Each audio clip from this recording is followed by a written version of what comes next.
The ocean swallowed them whole. Even through reinforced glass, Lieutenant Sarah Voss couldn't see more than a few feet beyond the submersible's lights. Just black water, cold and infinite. The deeper they went, the more it pressed around them, as if the Mariana Trench itself wanted them gone. Depth reading, 36,000 feet. Chief Petty Officer Graves muttered. "Pressure's at limit, ma'am." "Keep it steady," Voss replied, though her knuckles whitened around the control handles. "We're almost there." Their target was Station Echo 6, a classified deep-sea research facility that had gone silent 3 weeks ago. 6 scientists, no survivors, and one final transmission. It's awake. Command wanted answers. Voss's squad, 5 Navy divers, had drawn the short straw. The base emerged from the dark like a rusted tomb. Floodlights blinked weakly against thick algae-stained walls. The docking bay door hung open, edges twisted inward, as if something massive had forced its way out. Or in. They docked. Water hissed, locks engaged, and the hatch opened to stale, recycled air mixed with the metallic sting of blood. Inside, silence. Their helmet lights carved tunnels of white across the narrow steel corridors. Every sound, a creak, a drip, a breath, felt amplified by the crushing weight above them. "Power's running low," Graves said, scanning a console. "Backup generators kicked in days ago. Could die any time." "Then let's move," Voss ordered. "We're here to find out what happened and get out alive." She wasn't sure she believed that last part. The first body appeared in the mess hall, or what was left of it. A shredded diving suit floated weightless near the ceiling, its helmet cracked open. Inside, nothing, no head, no blood. Just the faint static buzz of an active comm unit. "Jesus," muttered Petty Officer Chun. "What the hell did that?" Graves bent over a nearby recorder. "Ma'am, you need to hear this." The playback began with routine chatter. System checks, maintenance reports, until a woman's voice broke through, trembling. "We saw them again in the glass. Not reflections, faces, moving when we didn't. The shadows are learning us." Then came a long, low hum. Too deep to be human. The kind that made your teeth ache. The file ended with screaming. "Could be pressure hallucinations," Chun said. "Decompression sickness, cabin fever. Those don't tear bulkheads apart," Graves cut in. Voss said nothing, because she'd already heard something else. A faint whisper behind them, repeating her name in perfect clarity. By the time they reached the lower labs, their comms were crackling with interference. "Command, this is Echo 6 team. We have multiple casualties. Request extraction window." Only static answered.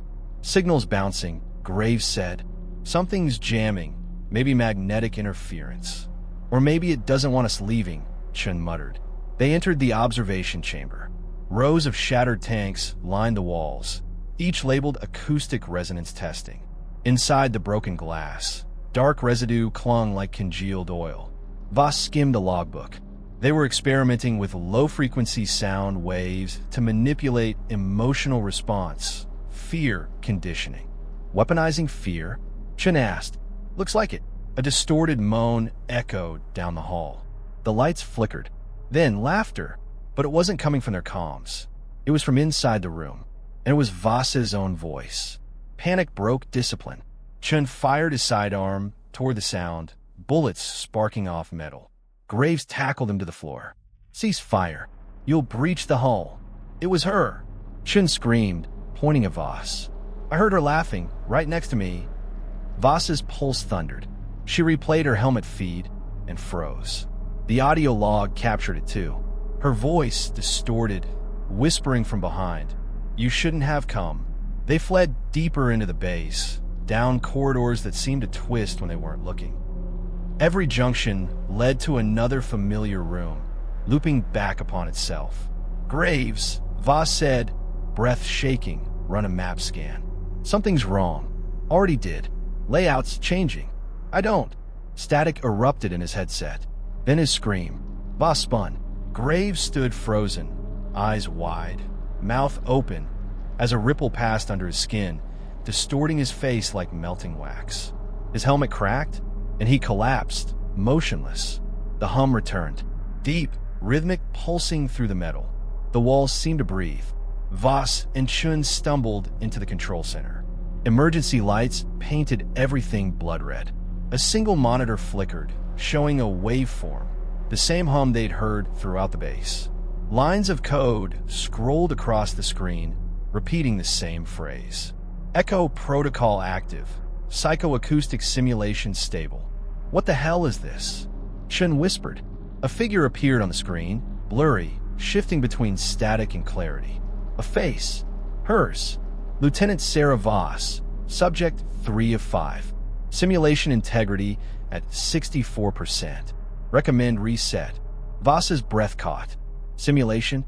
The voice continued, calm and clinical. Objective. Evaluate subject response to self-generated threat constructs. Fear weaponization trial 7. Estimated loop duration, 48 minutes. She turned to Chun, but he was gone. Only his helmet remained, speakers still active, playing a faint recording of his own voice whispering, "It's awake." The hum swelled until it was all she could hear, until it became a scream inside her skull. Then silence. Voss woke to darkness and the steady hum of the submersible engines. Her hands trembled on the controls. Graves sat beside her, alive, checking his gauges. Depth reading, 36,000 feet, he said. Pressure's at limit, ma'am. She blinked. We're almost there. He nodded. Almost there. Outside the viewport, the ocean stretched endless and black. And far below, the faint lights of Station Echo 6 glimmered again, waiting. Voss felt a cold tear slide down her cheek, though she didn't know why. Somewhere, buried beneath the static in her headset, her own voice whispered, "You've done this before." Deep in a classified control room, thousands of miles away, a technician logged the results. Simulation cycle 72 complete. Fear response consistent. Subject Voss maintaining integrity. His supervisor glanced over. Any sign of awareness? The technician hesitated. Unclear. She hesitated before descent, same as last time. Then reset again. The supervisor said, lighting a cigarette, "Let's see how long she lasts this time." Far below, in the crushing dark, the ocean swallowed the light once more, and the echoes began again. The first thing they noticed was the heartbeat. At first, it was so faint it could have been the wind rattling the duckboards. But as the night deepened, the sound grew steadier, thick, slow, and rhythmic, like the pulse of the earth itself. Private Ellis pressed his ear to the mud, half laughing. "Bloody hell, sir, you hear that? The ground's alive." Captain Henshaw didn't smile. "Keep digging," he ordered. "Command wants this position fortified before dawn." No one argued. Orders were orders, even if the ground felt like flesh beneath their spades. It had appeared 2 days prior, a long, curving ditch that hadn't been on any reconnaissance maps. The platoon had been told to occupy it, link it to the main line, and hold until relieved. But the place didn't feel right from the start. The walls were soft, as if the soil had never been properly packed. The air stank of rust and something sweeter, something like rot. And though the wind was dead still, the trench seemed to breathe. The sandbags rose and fell with a rhythm that made the men's stomachs twist. By nightfall, the rats refused to come near. They dug anyway. The British Army didn't believe in superstition. Corporal Finch was the first to strike something strange. His shovel hit a pocket that oozed thick, dark fluid. It steamed in the cold air. "What in God's name?" he started, before gagging on the smell. It wasn't oil. It was blood. Private Ellis crossed himself. "We shouldn't be here." "Don't start," Henshaw barked. "Gas seepage, that's all. Keep working." But that night, the ground moved. The duckboards trembled, as if something vast and unseen was shifting below. A few men claimed they could feel it pressing back when they stepped, like the floor of the trench had muscles. And from somewhere deep underfoot, that slow, steady thump returned. The heartbeat. On the third night, the whispering began. It came through the walls, soft voices, speaking no language the men knew. When Private Morton tried to trace the source, the wall split open under his hand, revealing a wet, pulsating vein. He screamed until Henshaw dragged him away. The wall slowly knitted itself, closed again. By dawn, Morton was gone. His rifle lay where he'd dropped it, half buried in soil that seemed to pulse around it like closing lips. The men stopped speaking to each other. No jokes, no complaints. Just quiet breathing and the sound of mud shifting under their boots. Reinforcements never came. Radio contact crackled into static. The line back to command was gone. When Henshaw finally tried to send a runner, the boy returned half an hour later, covered in black mud, eyes glassy, muttering the same thing over and over. "It won't let us leave." Finch confronted the captain that night. "Sir, the men are spooked. Whatever this place is, it's wrong. We should fall back." Henshaw's eyes were hollow. He hadn't slept in 2 days. "We hold," he said flatly. "Orders stand." "Whose orders?" Finch demanded. "No one's heard from HQ in a week. The Army doesn't abandon position." He pointed his revolver at Finch's chest until the corporal lowered his gaze and backed off. That was the last proper conversation any of them had. On the 5th day, the trench began to eat. Private Ellis fell while cleaning his rifle. The ground seemed to liquefy beneath him. Before anyone could move, the mud rose up like hands, pulling him under. His screams gurgled, then stopped. When they dug frantically at the spot, they found nothing, just a faint smell of iron and the heartbeat, louder now. By nightfall, more began to vanish. Men sleeping in dugouts were found half swallowed, their torsos fused into the walls as if the trench was absorbing them. The ones still alive begged to be shot. Finch finally snapped. He turned on Henshaw, shaking. "You see it too, don't you? The ground's alive. It's killing us." Henshaw's hand trembled on his pistol. "You'll hold this trench," he whispered. "Even if it kills you." It did. By the 6th day, the trench was no longer just alive, it was awake.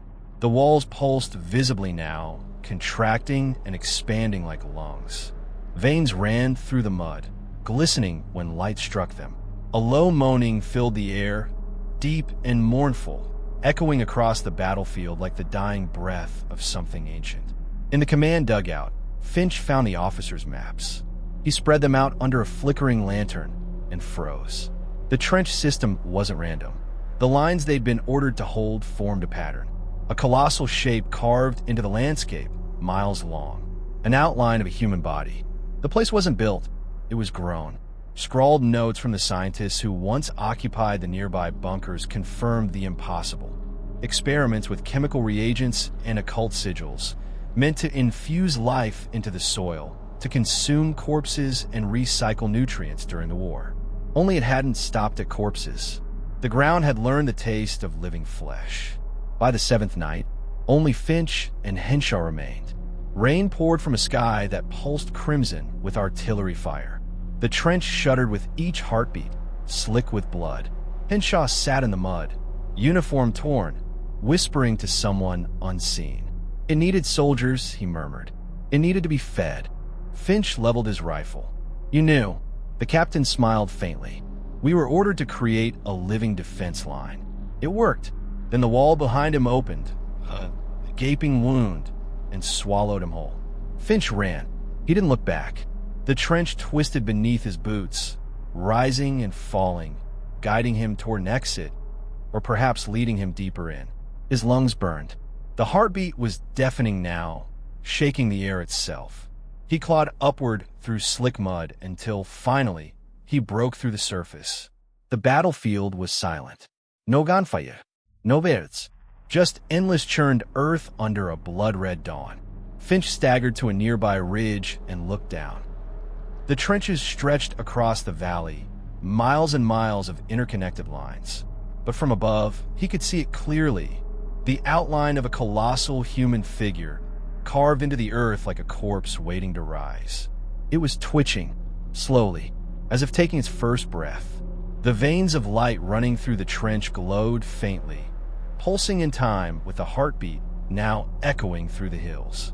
The entire landscape shivered.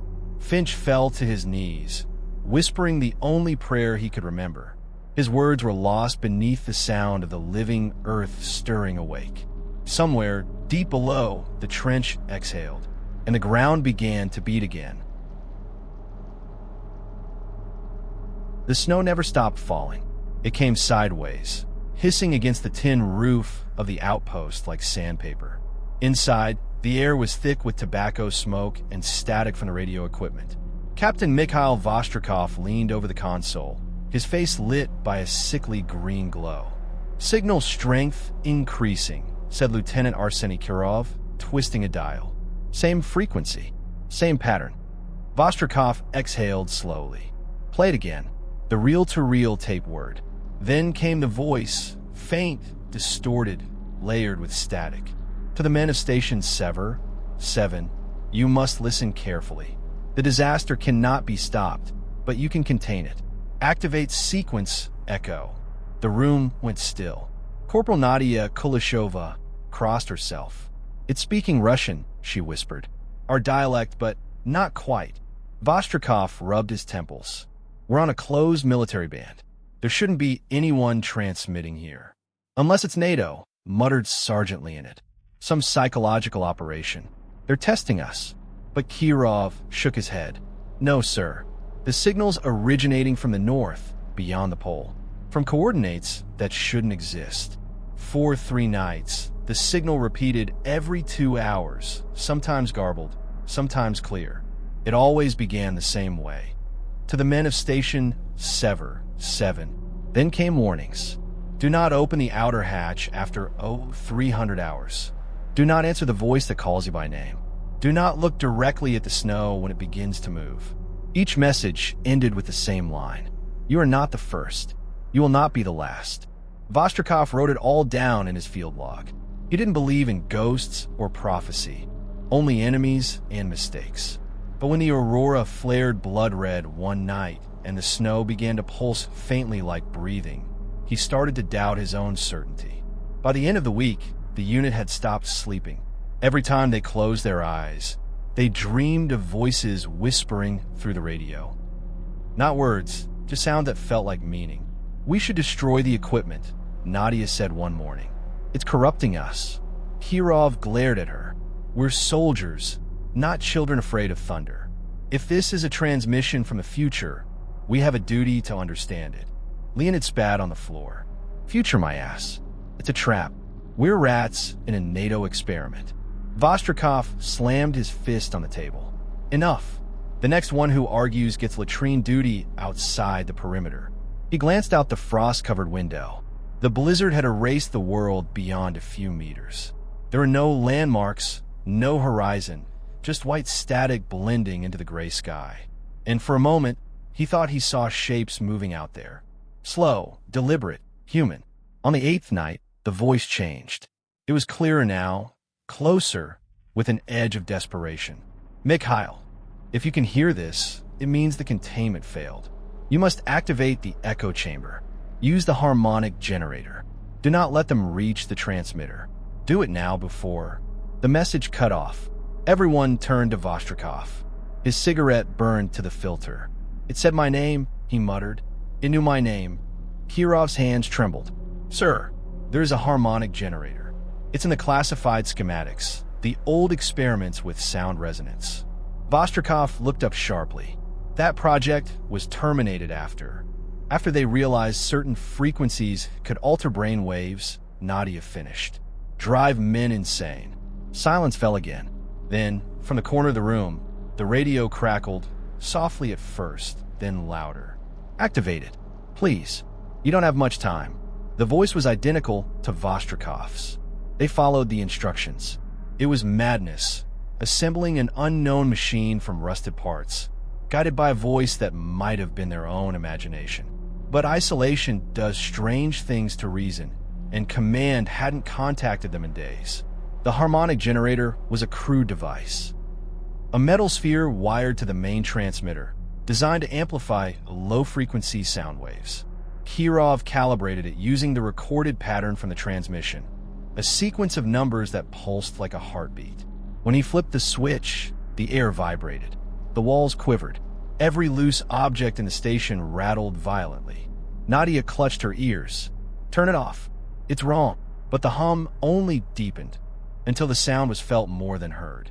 The lights dimmed, the air thickened, and the snow outside the windows began to fall upward. Then everything stopped. When they stepped outside, the world was gone. No horizon, no stars. Just endless white stretching into infinity. The sky above was static, not clouds, but shimmering noise, as if reality itself was breaking down. Leonid knelt in the snow. This isn't Earth. Nadia touched the ground. It wasn't cold. It pulsed beneath her palm, faintly, like a living thing. Then, from far away, they heard the radio again, broadcasting from nowhere. To the men of Station 7, you must listen carefully. The disaster cannot be stopped, but you can contain it. Kirov stared at the sky. It's the same message. Vostrikov's voice was hoarse. No, it's our message. The realization came slowly, like frostbite spreading through the mind.